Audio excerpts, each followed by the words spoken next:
لا لا مش حق كيفاش غيحط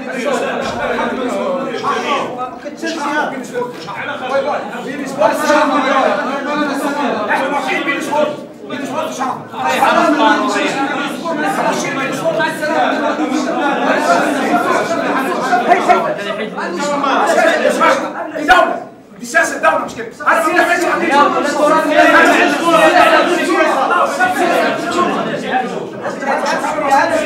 المغرب عنده السيادة ديالو.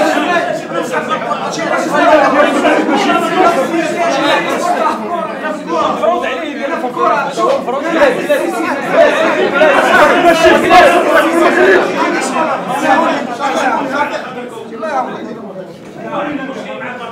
المغرب عنده السيادة ديالو ماشي حنا سميتها. الديمقراطية يهودية. ما يمكنش. انت في المغرب ماشي في مصر.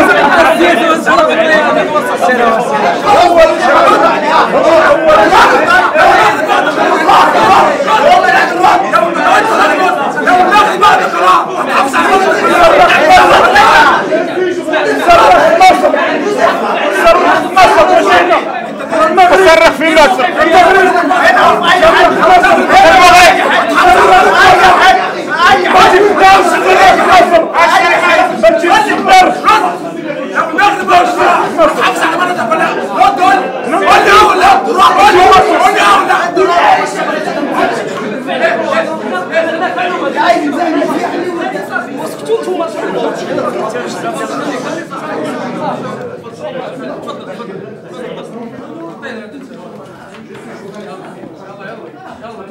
كابتن وجه مغاير في بانت به المباراة في الشوط الأول، والفريق كان عنده وجه مغاير في الشوط الثاني، قلنا على العموم الأداء التقني للفريقين. المباراة كان لها وجهان. مزجته بمشكلة. أصلا المفروض أنا مصري، ومفروض أنا جاي من مصر، المفروض بحافظ على بلدي، بقول لو أي واحد منكم بلد واخدة قرار هيحافظ على بلده. ولو واحد منكم في المغرب بلد واخدة قرار هيحافظ على بلده. لكن أعتقد أنتم ما تفهمتوش الموضوع ده.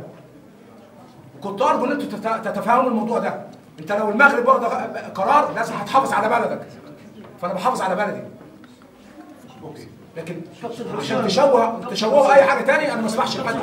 اعتقد ان اي مغربي النهارده كان موجود لو في قرار مغربي لحاجه انتوا هتحافظوا عليه برضه، وانا عارف ان انتوا متفاهمين الكلام ده، لكن كان في محاولات وانا ببساطه قلت ان انا كمصري برفض ان انا اتعامل مع بين سبورت، واحنا عندنا قرار في مصر ان احنا عدم المعامله او التعامل مع هذه القناه، فازاي انا اتعامل مع القناه دي بس.